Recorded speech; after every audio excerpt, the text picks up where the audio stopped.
My name is Katie Weaver, and I was sexually abused for 7.5 years of my childhood by my mother's youngest brother. This took place in my grandmother's home, where I was often left, babysat, and even spent time for leisure.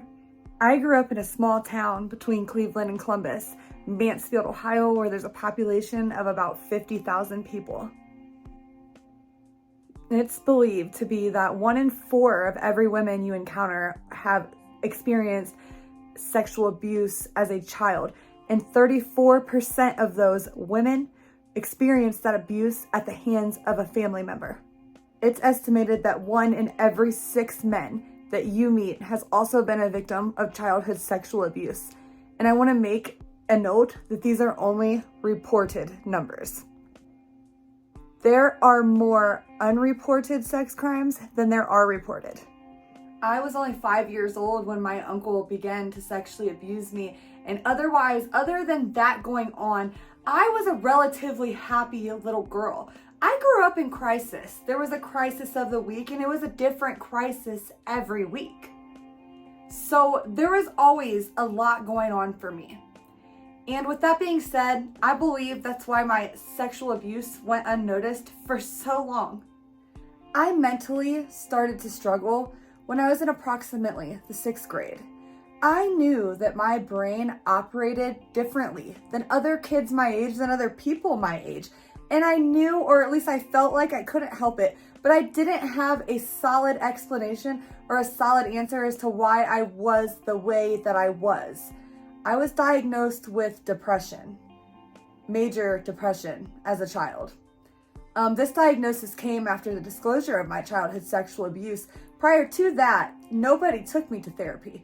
Nobody took me to doctors. The sole reason I was being seen by psychiatry and therapy was because I had been sexually abused. And all the other crises and the permanent crisis in my life, which lied at the hands of, unfortunately, my mother, were misinterpreted to be something that they were not. My mother made herself out to be a caring, compassionate woman, and she was everything but that. She had me dealing with cow, a crisis of the week, a cow, which prevented me from battling the demon that I actually needed to battle, because a part of me battling that demon made my mother look bad. In her opinion, because mental health has such a stigma on it, especially when it's your child. The things that have happened to me as an adult didn't shape my mental health. The things that happened to me as a child shaped my mental health as an adult. Because when my brain was developing and learning, and during that crucial time that a child needs love, nurture, and care, I did not get it.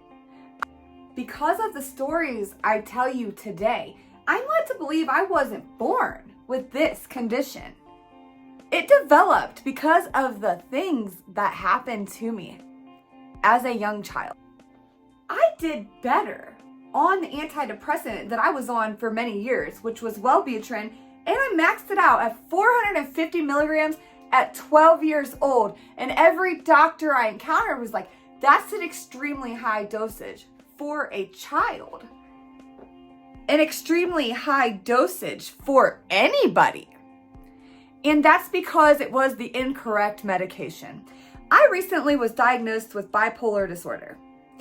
And I'm going to, in a shell, describe to you what that looks like for me. What that's looked like for me the last 3 years is having a series, rather a segment of really good weeks, 2 or 3 really good weeks, and then a crash and not being able to get out of my bed for 3, 4, 5, 6, 7, 8 weeks. At 8 weeks, I got scared and I asked for help.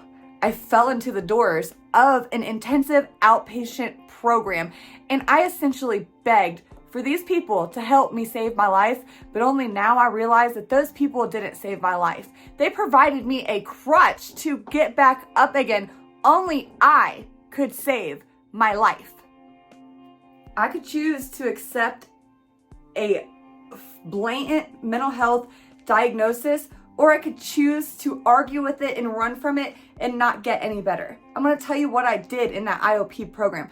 I was petrified of psychiatric services because of the things that happened to me when I was a child. I met a doctor that gave my mother samples every week. Try this, try this, try this, cocktailed me up. I was petrified of psychiatry. I was petrified of therapy. And I had every reason to be. Every last reason to be. And when I walked out of this place, I no longer felt this way, but I felt a sense of gratitude, and I was nothing but grateful.